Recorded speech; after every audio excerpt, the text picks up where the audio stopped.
Welcome back, guys, to another episode of Talking with Aleesha, a place where I celebrate women in their authentic form.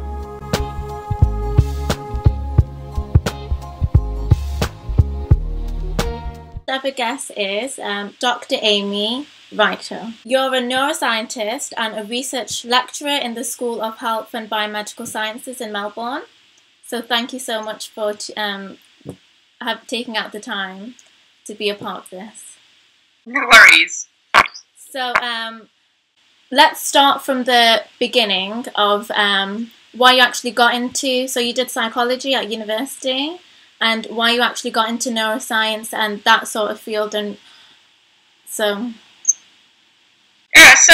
when I did my undergraduate degree at University of Birmingham, and I was doing psychology, and I really liked sort of the aspects of the bio side, so all the how the brain works, but on that real biological fundamental basis, particularly as well. I was really interested in how drugs interacted with the brain and psychopharmacology, and the idea about how neurotransmitter systems could be changed and that changes your behaviour.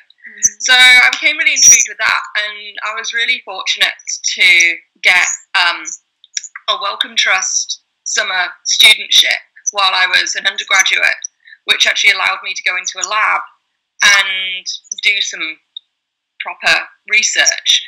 Because one of the things that I found difficult when I was doing psychology was that I really wasn't interested in sort of the social psychology side of things. And I really liked the more biological, hardcore biology, neuroscience side of what I was doing. So I ended up working in a lab one summer, and I got to use rats, and we trained them so that they were drinking these sugary fluids, and we manipulated the cannabinoid system. So if you're me and you're I think I was 22 at the time, I was just kind of mind blown by the fact that you could not only give rats cannabis, basically, but be able to look at how these systems are affecting eating behaviour. Effectively, I spent the summer giving the rats the munchies, and that kind of sold me on science. I was like, what? You could do this for a job? This is awesome.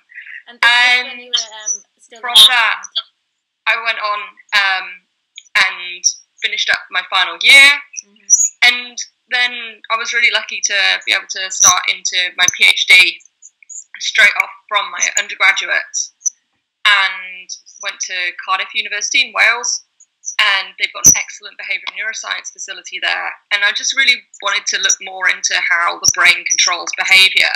So from undergraduate, being able to have those opportunities of undergraduate research projects, summer scholarships, and then taking that forward into getting a studentship to be able to do research for 4 years at a great university was just such a privilege in a way when I think about it.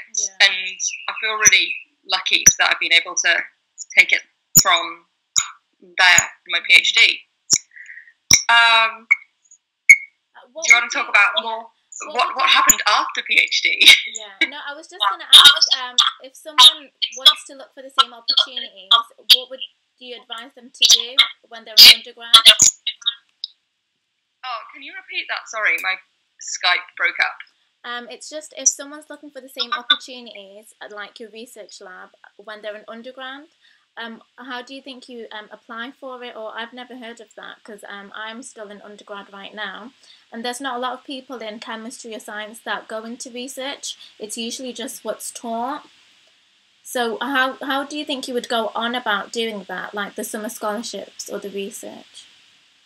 Well, in my lab, when I was working in Sydney, I always made a point of, at the end of my lectures, saying to students, hey, so if you're interested in actually getting some hands-on experience in a lab, please do send me an email if you're interested.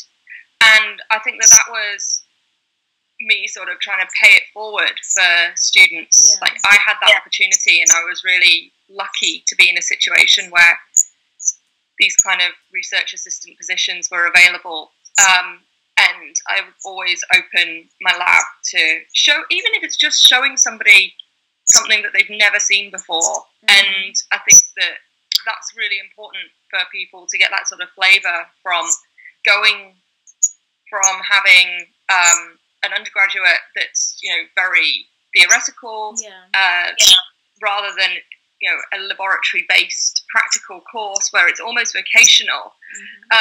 Because really, being a science is a vocation. It's not. Yeah, it's not just reading something off a piece of paper. Yeah. Especially it's not like. Yeah, I would think psychology is just really rote learning. So it was just literally pen and paper. You wouldn't think that psychology involves all these different kind of experiments, because you kind of forget about the brains that you only see it as more how it affects society and that kind of thing, rather than a technical science. Yeah. If you get what I'm saying. So it is really.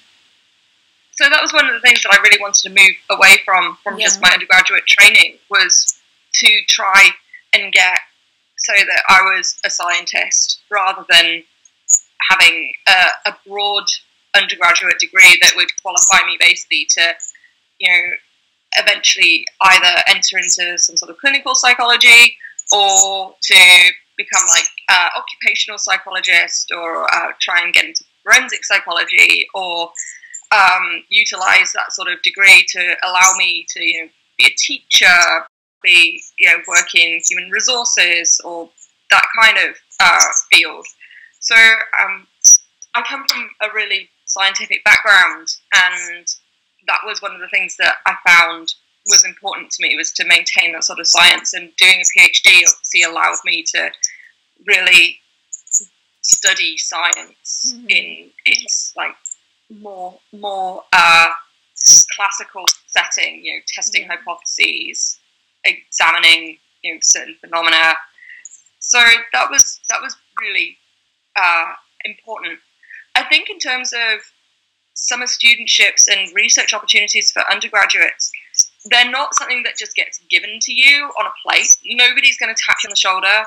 Lecturers are all probably really, really busy, and unless you're putting yourself out there and making it so you're interested, eager, and willing, and have the free time available, and they can be such key things. You can't just gain experience in a way that's, you know, oh, I volunteered in this lab for like 2 weeks and I saw like 3 things. I mean, that's really nice, but at the same time, if you really want to get to grips, you have to have that sort of real time commitment to learning something and to doing something that way. I found it frustrating when students would come to me and be like, oh, I'd really like to work in your lab. I'm free on a Friday afternoon. I'm like, well, that's really not ideal. Yeah. As much as I would like you to be in the lab on a Friday afternoon, even I don't want to be in the lab on a Friday afternoon, let alone be like showing you something. Yeah. So it's that. Yeah, it's that time commitment. It's what you make of it. Yeah. Can you repeat? Sorry. Oh, sorry. It's what you make of it. That's what I was saying. It's what you make of your time at university. Yeah, definitely. And I know that for students, it's so time-consuming. You've got your study, you've got your families and relationships and friends and all of that social life going on. And then for a lot of people as well, they're trying to balance out some paid work because... you know, it's expensive, you've got your tuition fees and your living expenses and everything else on top of that. So I totally understand that, you know, then having a spare, like, sudden, like, 8 hours a week to go and do volunteer work is a big ask for people in terms of their time. And the first thing that's going to slip along the way is, you know, when you've got a lot of deadlines and you've got a lot of things, you know, all at once, the thing that you'll give up the first will be the voluntary work a lot of the time, because Yeah. You just volunteering doesn't pay the rent. Mm-hmm. Yeah, but thank you so much. That was interesting. So after your time at Wales, what was your next step? I completed my PhD, and then I did a postdoc back at the University of Birmingham, working on how memories are formed. So really looking at the molecular basis of memory. It was kind of interesting because I was back at the university that I studied at as an undergraduate, but now I was a postdoc, which was really strange because you see all these places and you're like, oh my god, I remember falling down those stairs, or like, oh, these students, like what? Like the beers have gone up loads. Because now that I'm graduating, I don't expect myself to go back, if you get what I'm saying, but to just go back if I was ever to, especially as in a postdoctorate, it just feel really like I'm out of place in a way. I can imagine that. I still feel like I'm getting a bit old because it is it's my 4th year.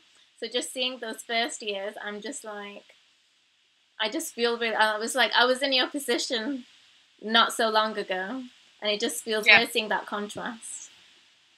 Yeah, it's definitely weird going back into that sort of academic setting. But I think of it as like being different layers of the cake. It's like when you are an undergraduate, you might just be, you know, the filling or the icing. But, you know, when you're an academic member of staff or you're a research member of staff, you're just a different component. Yeah. You're separate entirely, and you don't really deal with, you know, I'm not going to have some student come up to me and be like, oh, yeah, let's go out and, you know, do the, like, pub crawl or whatever. Because it's not going to happen. So you're working in like a different sphere, really. Yeah, that is a cool way of describing it. Yeah, you're very separate from that. And you do get glimpses of that when you are an undergraduate as well, if you're doing these kind of research placements or volunteering with a lab in that kind of setting. And then I worked there and I got a Wellcome Trust Mobility Scholarship to be able to go to Australia. So I wanted to go to UNSW, which is in Sydney. They've got an incredible behavioural neuroscience department, along with a great medical sciences sort of hub of research that's really focused a lot on animal models of learning and memory, behavioural control, neuropharmacology. So I was fortunate enough actually to get this sort of 6-month placement again out there. So it was kind of scary, made a big move going from Birmingham to Sydney. But at the same time, I found it really liberating because you're going out somewhere to look at something. And also I had this fallback of if I didn't like it, if I didn't want to be on the other side of the world from all my friends and family, that I could just come back. Yeah. And I think that was a real sort of good feeling for me, was that it wasn't entirely like I'm moving my entire life over to another country where I've never been. I've never like been to Sydney. I've never been to university. You know, you have the weird like nightmarish dreams beforehand. But yeah, I went out there and I spent honestly like the time that I was there was just amazing. And I actually got offered a job while I was out there to stay on.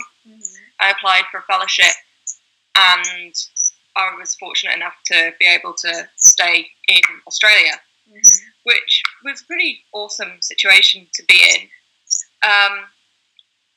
And it really helped me as not just a researcher, but as a person to be able to be more independent and to be my own person. Yeah. And, you know, they say that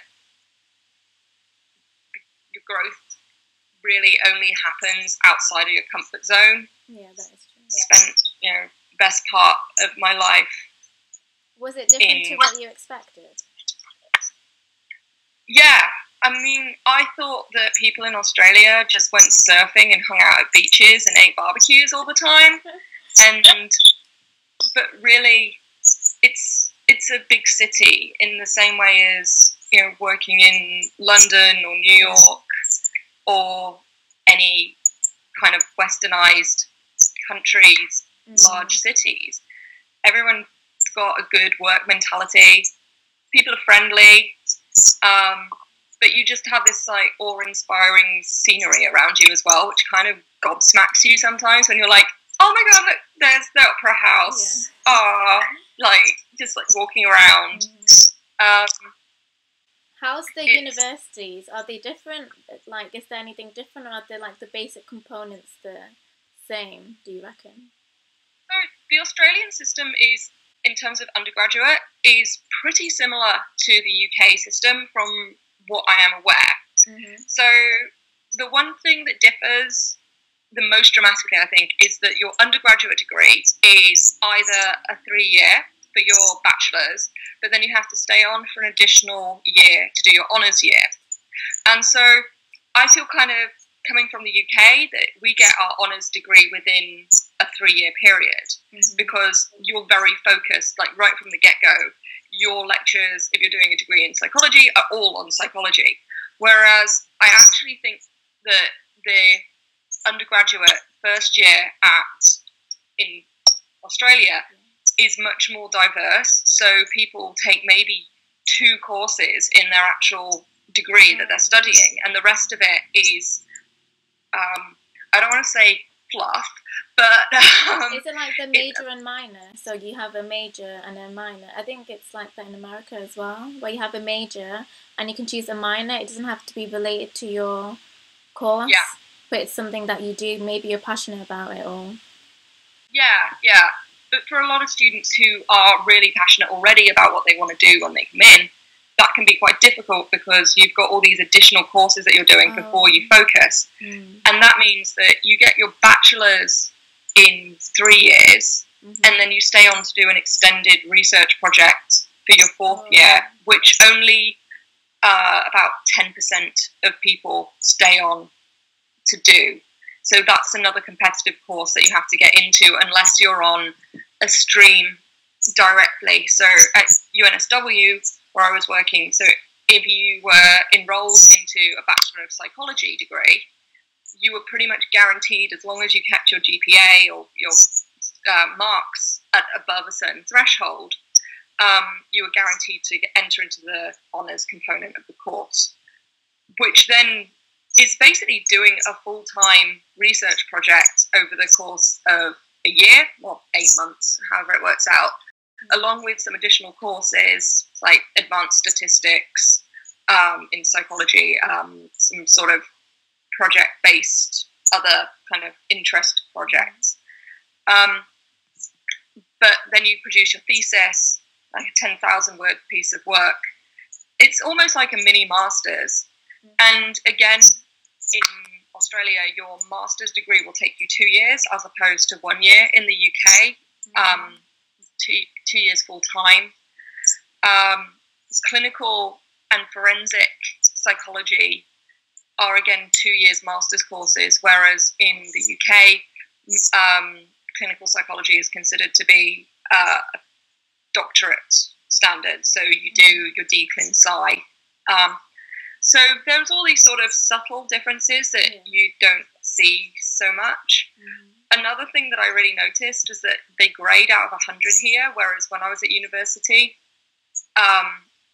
your first was 70. Yeah. So it's still like so I have my degree, and people are like, "Oh my god, you got like 69 in that, or like 72 in that," and in Australia, your high distinction is 80 or 85, and it just looks a bit weird on paper when you're like going in and like showing somebody your transcripts, that people are like, oh, that's all you got. So I'm like, it's a first. It says a first. Oh my god, I'm really proud of it.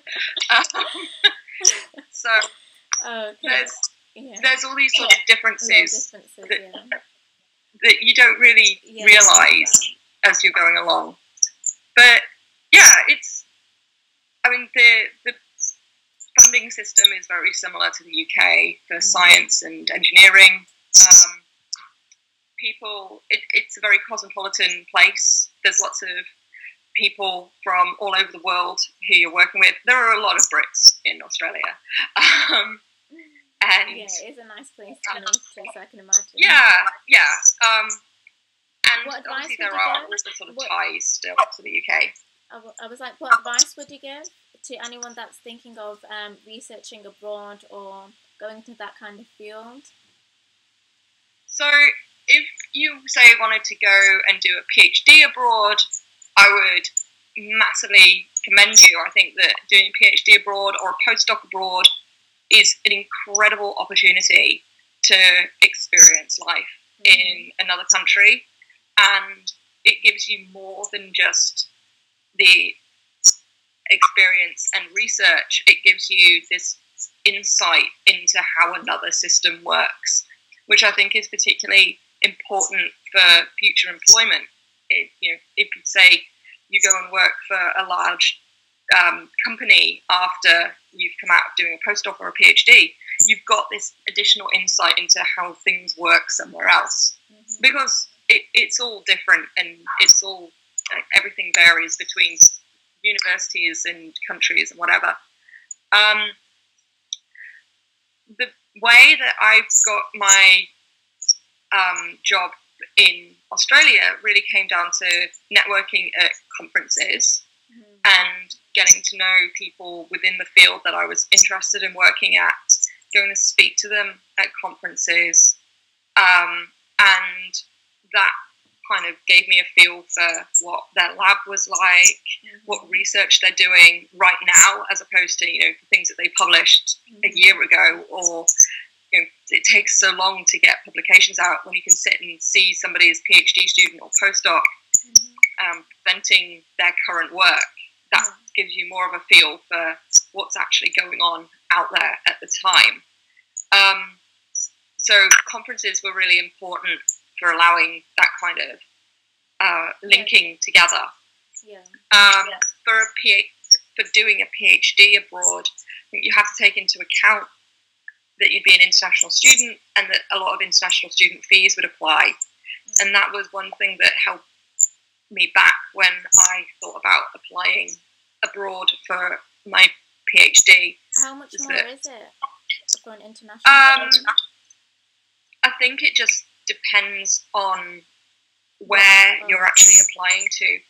But I know that for students who are incoming to Australia as an international student, whereas your fees might be something like 8,000 as a domestic student, as an international student, you're looking at anything above 30 to 40,000 per year, which is a financial burden that I don't know whether people should be bearing the brunt of, having just come out of an undergraduate degree where you've already paid a lot of tuition fees as well, and whether or not the stipends for PhDs are as abundant in terms of for an international student. I think that you have to be that much more exemplary in your skills and your grades, that you might have to be that real star that'd be coming for them to be able to fund that discrepancy in the fees. It sounds very bureaucratic and sort of like I know about the inner workings and stuff, but again, there are great ways to get in touch with PIs. I mean, nowadays I see so many people, PIs from like awesome labs, are on Twitter, and they're very open. You can honestly probably just message somebody and like follow them on Twitter. They'll be telling you about their current work, or one of their PhD students might be on Twitter, or a postdoc. Really get a grip for that, and get in through them, find out what they're like. Write a great email to them, and remember that a lot of people are really busy, so have a nicely constructed, perfect email, why you want to work with them, what their work does that is of interest to you. So everyone likes to be told that, you know, that their work is interesting, because as, you know, as research scientists, you get so much time that's spent, you know, people knocking your papers, or, you know, telling you that your research grants aren't fundable. So you're like, oh, was my research really that bad? You know, it's important for them to, you know, see that you understand it.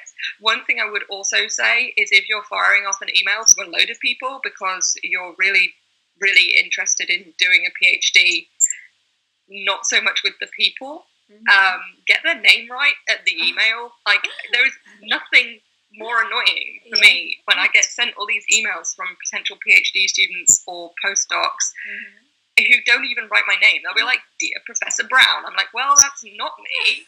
So thanks. I understand that you've got a generic email that you've spent time writing, but like, let's at least get my name right. So there's nothing worse than that. As a PI, I would genuinely say, like, I will just ignore an email from somebody who hasn't even written my name right. Yeah, and rightly so. Don't do that.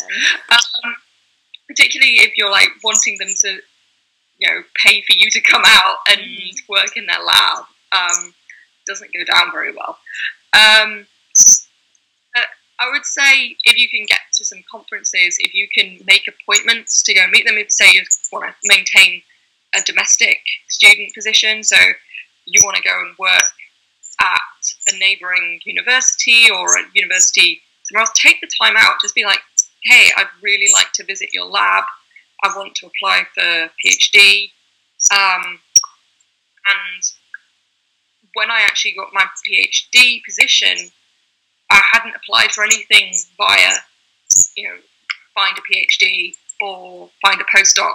All of my positions realistically had been from word of mouth, and just contacting, being that person who contacts and says, hey, I'm really interested in this. When it comes to postdocs, more that you have to apply as their job. But, you know, again, a lot of them are already earmarked for the person who they want. So getting in there before they've even advertised the position is really important. So, yeah, communicating with people. The world is a really small place now, thanks to the internet. Yeah, and so another big question that a lot of people who are just about to graduate or are graduating have is about student loans. Is that really something that you think about, paying it back? Is it overbearing, or is it just a monthly payment or a payment that you have to do and it's not that big of a deal? Or what's your take on it? Well, I'm still paying off mine. So student loans are something that I still think about mine. So I didn't pay off any of my student loan when I was doing my PhD. So that was kind of an error, I think, on my part, because it meant that I had kind of this 4-year period where my loan just sat in its student loan account and accrued interest. So when I actually became a postdoc and started working, then they start deducting the amount out of your bank account. But you've got an addition of, you're basically paying off a chunk of interest, plus then this extra bit that you're chipping away at. So you're really, when say you're paying off £100 a month from your salary, 30% of that could be just going on paying off the interest. And so that suddenly becomes, you're only chipping away at, say, £70 out of your loan, which is, between, I don't like thinking about it. I'm so tempted like to put tens of thousands of pounds. Yeah. When you go abroad, you still have to pay your student loan off. I have to fill out forms in August each year to declare how much money I make abroad. I maintain my my old UK bank account for this reason. Because of how they work it, you can't just pay your student loan out of a foreign bank account as well. So you have to maintain a UK bank account because they won't debit it from a foreign account, I guess, because they might have to pay some fees. But yeah, you'll have some, if you go abroad, you'll have some conversations at odd times with the student loans people in Glasgow. And you will continue paying it off. I've still got a chunk of money that I need to pay off. I do a big transfer every quarter, so I save up the money in a different account in Australia, and then because I get charged fees on a transfer to the UK, I try to put through chunks of money, and that's like, then I don't have to think about it for 3 months or 4 months, and then I go back and I'll do it again, and I have like a note in my calendar saying, pay off your student loan. Yeah, it's not insurmountable. So it's doable. It's just something that you just have to deal with, I guess. Yeah, it's just more of a faff than you really want it to be a lot of the time. It's kind of, that sort of thing that you kind of have to continue doing. I wish as a student I'd been a bit more savvy and had, saved up money and paid off my loan quicker. I wish as a PhD student I'd made paying off a student loan priority, as opposed to being like, yes, I fall under the threshold, I don't have to pay this off. That wasn't the most smart thing that I did, and I probably have cleared my student loan by now. But I think the price for education is such now that it's difficult, like, and also it places a burden on students to, again, continue with like paid work while studying, which then is just like, you only have so much of like yourself to give to something, and when you start eating away at it, because you've got your uni, you've got your family, you've got your friends, you've got your paid work, you've got your wanting to volunteer, this is all a bit insurmountable at the same time. Things have got to give, and education is expensive, and I feel really privileged that I got a scholarship to do, or studentship to do my PhD, which provided me with a stipend. Not paying any tax was pretty good.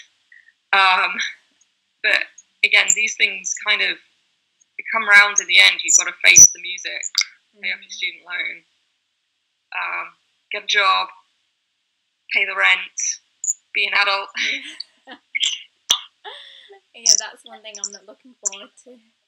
Yeah. Next year. So other than like student loans or anything, what's one of the biggest challenges that you face during your academic life, or even your like research life, that you would do differently, or what advice could you give to someone that's going into that path of researching just on one thing? And so I think one of the main things that I found was that, so my research now focuses on the neurobiology of obesity. So looking at how diet is affecting the brain.